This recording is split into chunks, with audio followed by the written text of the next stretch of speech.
Jerry was a race car driver. He drove so goddamn fast. He never did win no checkered flag. That race. But he never did come in last. Never did come in last. That was way better. I mean, that's never the win song. no checkered flag, but at least he didn't come last. Jeremy was a race car driver. Let me write this time down.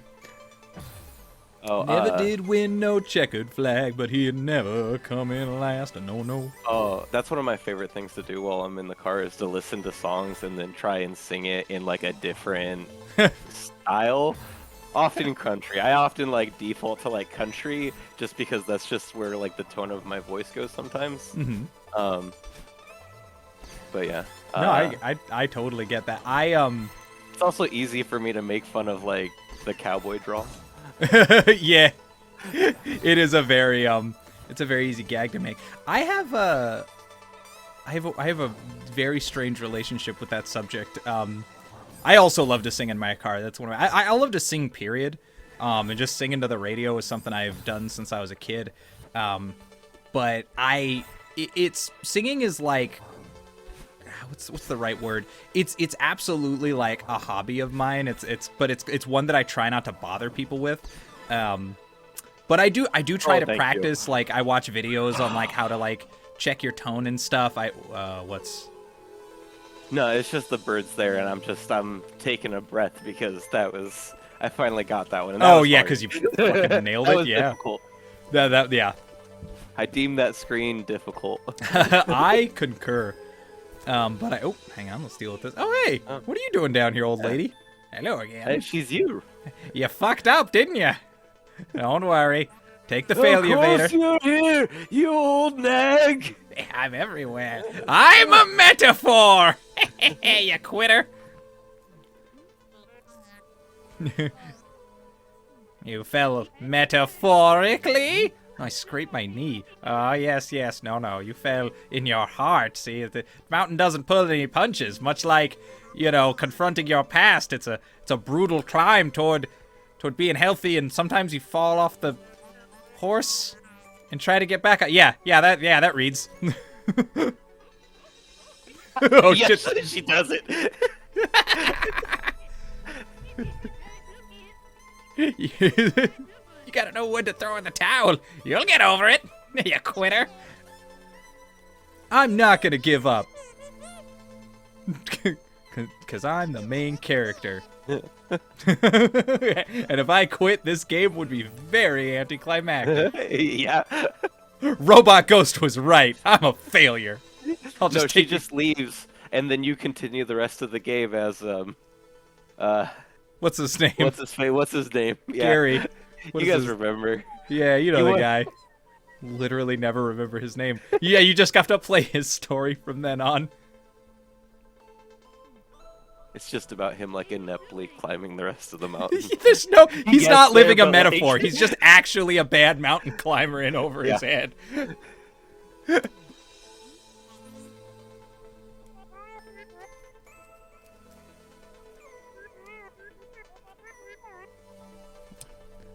But she's you.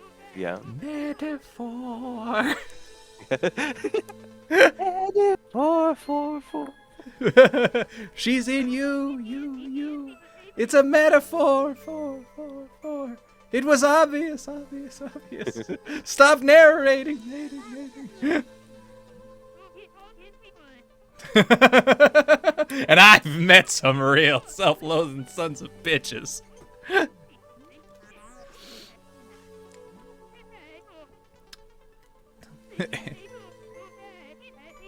Or violence. It's always an option. That was like one of the best lines of Adventure Time. Just Finn, just like, but violence is always the answer. Violence is always the answer. That is very much the message of Adventure Time as well.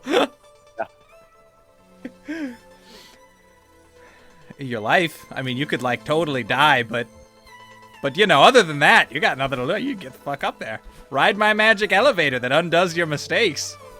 Okay, fine. Just fucking Go into Tentacle Land, whatever. I talk to you, but sure. What the hell was I talking about? Tentacle Land. Tentacle? No, I was Tentacle like Land, Tentacle invested Land. in a subject, and I was Everyone like, wants oh to my god, I have visit so much more to Tentacle say Land. about this. You were talking Singing. about singing. I was talking about singing. God, no one cares. Never mind. Fuck that subject. I sing in my car a lot is the point. But like I try really hard when I sing in my car. Like I really like try to get songs right. If I hear like a good bit on the radio, I'll turn my radio off and I'll try to like nail it if I can. Like I really like try to work on it. But it's something I can only practice alone because like when you're not a good singer, one of the things you have to do is sing really loudly because it's easier to control your voice when you're like at the top of your I don't know the right word, volume. There's proper singy people words for it, but it's like when you're like really going for it, it's a little bit easier to control where your voice is going. So if like I'm literally like that guy, like that joke in movies where you look over and you see somebody in their car just like singing full throatedly and like Me too. like No, emotionally. I absolutely do that too. Good. That's I didn't know that. That's delightful. Yeah. There's like I definitely try to like add songs to my repertoire. There's definitely songs I know that I'm better at singing than others. Well, some are just closer to, you know, sometimes Your you just, a range, song yeah. it's in your range and it's a little easier to pick up, and other songs you have to try to, like, modify to be in your range, and it's really hard to do. Not easy. Yeah, I know a lot of Cake songs. Awesome. It's funny, but also, Cake is good. Yeah. Good band. Yeah, Cake is good. Cake is good. Delicious. I full speed into that crystal. I thought I was gonna hit that wall.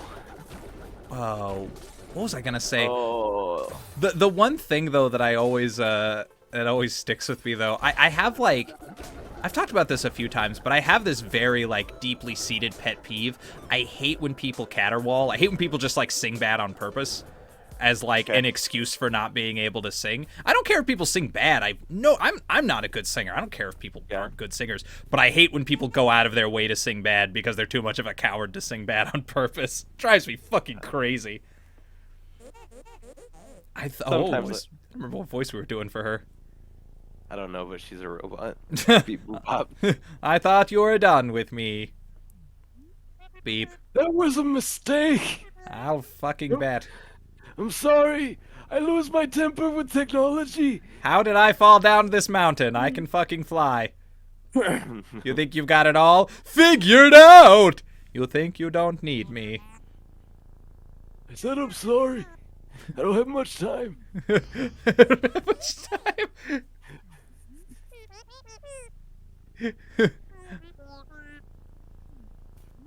You don't know that. That's just something the old lady said. Cool. That's powerful. I mean, what's down there though? What is this something? Is this something cool? Is there something cool down there? You know, I don't mind. Center of the earth. What the hell? All right. Violence was the answer. You were like, we could be friends, and she's like, don't touch me. And you're like, oh, I'll touch anybody I fucking want. That's really strange. You totally start this fight. Yeah. She started the conflict, of course, but you made it physical. Any fight that you conduct exclusively with headbutts is designed to shame your opponent. Could you imagine? Could you imagine if you fucking stepped up to somebody and they defeated you exclusively with headbutts? That is a hard loss to take. I'd be impressed. You can't even be mad. It doesn't matter what the fight was over. You know you're out of your league. There's no point being angry because they already beat you with headbutts. You have no tools left but to play. You have to resort to the darkest arts of diplomacy. No diplomacy. You asked to be trained. Yeah. That's clearly... Teach me your ways, sensei. It's true. Somebody headbutts you to death. It's like the end of Kung Fu Hustle. You just kneel.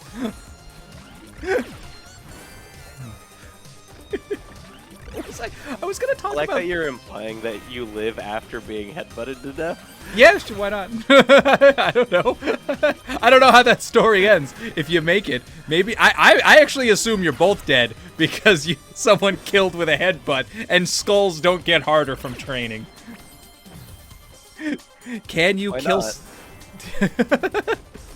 Drink lots of milk, I guess. Can you kill somebody with headbutts without receiving equal damage? Like that's the central problem with it, right? That's I see it. I see it. Hold on.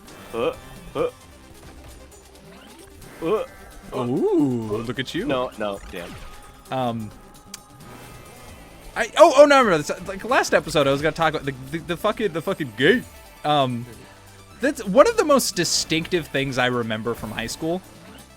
Is that just like douchebags lived in this bizarre, outrageously gay world, but they were like you would also deal with them being like homophobic. This is, I don't know, maybe experiences vary. I just remember just bros, man, just like running around like grabbing each other's asses and like trying to like sneak up on people and like touch their nuts and be like, oh, but I'm not gay. I don't know it's don't, so nobody think I'm gay. It's just like fucking people just like sack tapping each other and like just the most absolutely ridiculous like homoerotic crap. But then like but still with the need to constantly remind people, yeah, but like not for real though. I don't know. It's just this really funny like back and forth. It makes me wonder how many of those dudes that I knew turned out to be gay. Yeah. Or how many I guess made their peace with it is a better way to put it. Oh man, this is that looks breakable. That little spot, that first absolutely. overhang. Just not worth your space. It did not work. I meant the lower hang. Oh. Just say that right barrier. Okay, so yeah. Okay. Maybe it isn't. It just. Oh yeah, it's totally not. Just has that look. It's so fucking suspicious. Got that look, that breakable look. I look at it and it's just like, yeah, I could break that. She's got the look. You got the touch. You got the power. Bam! Headbutts, baby. This part is all about having the touch. Have you ever seen or played a game called God Hand? Oh, that sounds familiar. Was that on PSP? It might have also been on PSP, but I believe it was a PS2 game originally. Were you like robots running around like the Tower of Heaven? No. Collecting body parts? Wait. Maybe. No? On the PSP visually, I might be seeing a different game. Maybe. That's very close to what so it's again I know it by like seeing it a little bit and like through reputation and because Christian's a huge fan of it. So I'm not like a perfect expert on it, but essentially the game is like the gag of the game is it's like a beat 'em up game, but where you can remap it like you just collect like you got this punch, you collected that punch, you beat this guy, he had a different kick, and you can just map every button on your controller and like construct your own combos. Like, okay, square, square, triangle, it's gonna do this, and then that. Like, you can put your own weird combos together and stuff. And the game, very familiar. Yeah, it's apparently really hard to like learn to play, but you know, for obvious reasons. But you're just like constantly collecting different like maneuvers and stuff that you use to like map your whole controller and different like combat stuff. What if Christian's played Absolver? I think he would like Absolver. Absolver. That's if he likes God Hand, I think he would like that. It's very much the same vein. It is a PvP/PvE game. Okay.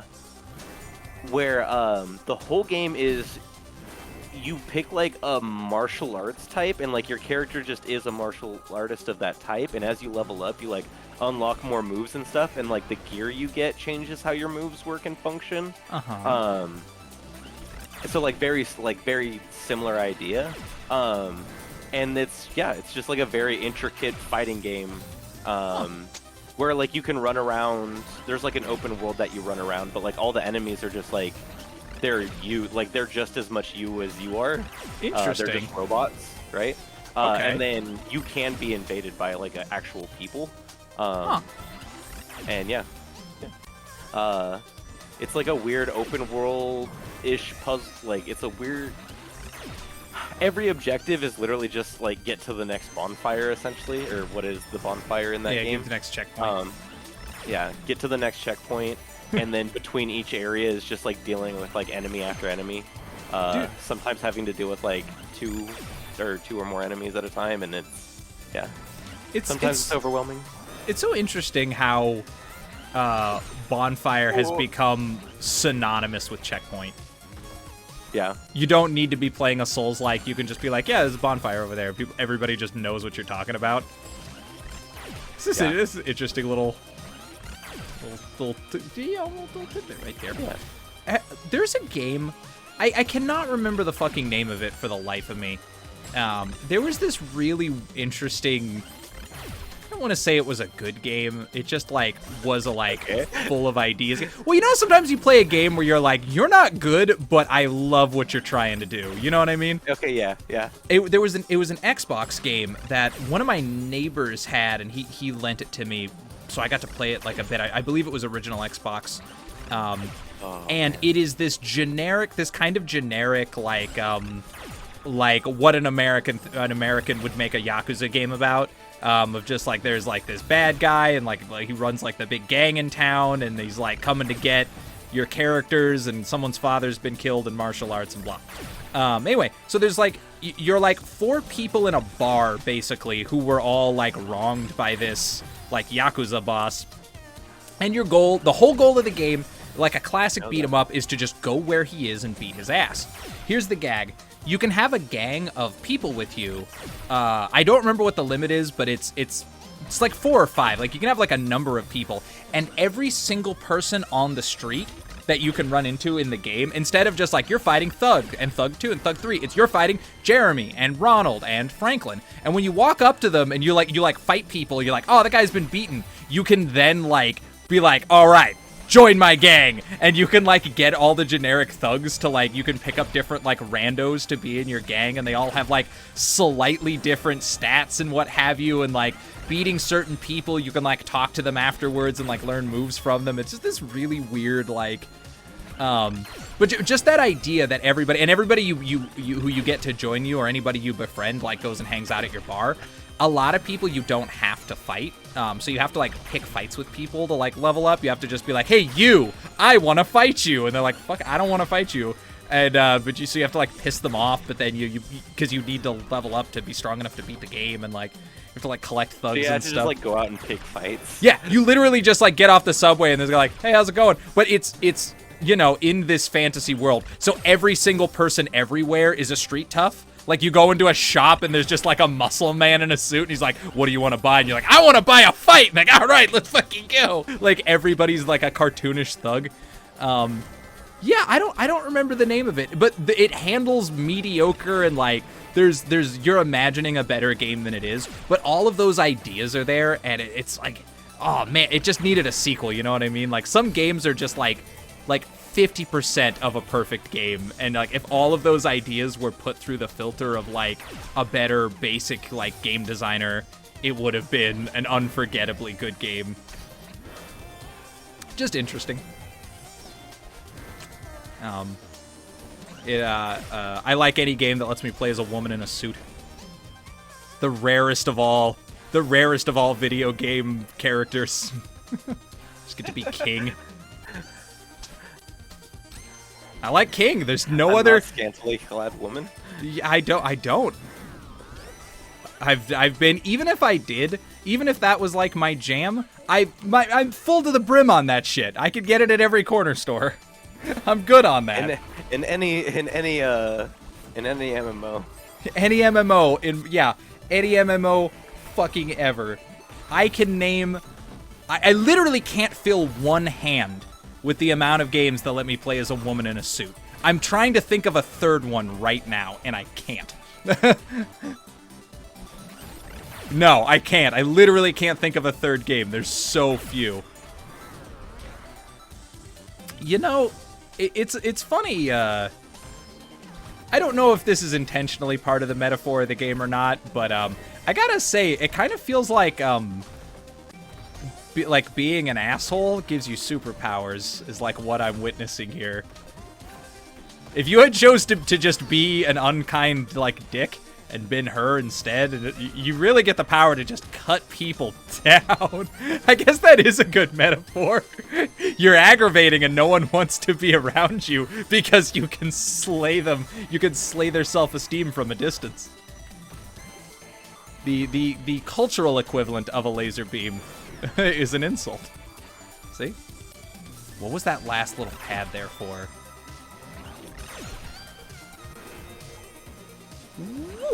Oh, this is one of the most cool and like dynamic boss fights I've seen.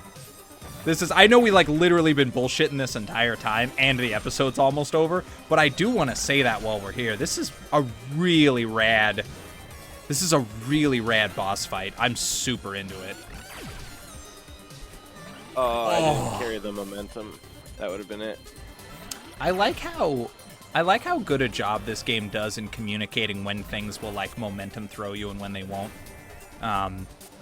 There's been a few times where I was like, oh yeah, I didn't think about that, but that is something this game does very well. Is you're always pretty clear visually on what everything on screen is gonna do. Like we talked about earlier, this game is very good at letting you solve the puzzle with your eyes before you try to solve it with your hands. Yeah. Super cool. And this is all of the elements of the game, like, transported into a boss fight. I think there's this... Oh, no! There's a wall right there anyway. I couldn't have gone through that. Whoa. There's this, like, strange mixture of, like, I don't know, like, in both indulgence and lack of game design that, a lot of games like this, when you get to like a big boss fight, they want to flip the mechanics on you. Like, yeah, it's like variety. Also, how do you make our core mechanics into a boss fight? A lot of games that are like platformers and stuff, there isn't like a clean way to make a boss fight out of just jumping, you know? Other than just doing the Mario thing and just giving you different ways to jump on something's head. Which in a grand sense is what this is doing, but I feel like this is doing an awesome job of just using every part of this particular buffalo and bringing that into a boss fight, which is what a good boss fight should be, is a test of everything you've done so far. Yeah. And, like, what you're doing, like, bopping into her is, like, no different than, like, all the times you've had to, like, activate the... thing or whatever it is. Yeah, like hit this and move that guy, yeah. So you're using your basic comfortable mechanics, but in like a really strange and challenging way, and in a way that presents itself as I mean, it is threatening. It's like a hostile version of it. Yeah, but it doesn't feel like solitaire, which is nice. Yeah. It feels very interactive. Like I know we've talked about it a million times. Like people are probably tired of me making the comparison, but when I think about like the last boss of Super Meat Boy, I feel like there may as well have been no boss there. I love that game to death. That last boss was such a chore. It felt I don't know, needless, I guess. This accomplishes a very similar goal, while somehow being much more dynamic and interesting. And I feel like your choices are way more a part of what's happening here, in a very good way. Like, it's also like, this is difficult, but like this doesn't feel nearly as daunting. Well, yeah, also because this wasn't all one long screen that sets you to the beginning and makes you wait 45 seconds at the beginning every fucking time. So there's that. Oh yeah. That's definitely a huge factor. That very first like missile part. Yeah. Oh, trying it with the saw. Yeah. Yeah, that was a bummer. But yeah, no, this is fascinating.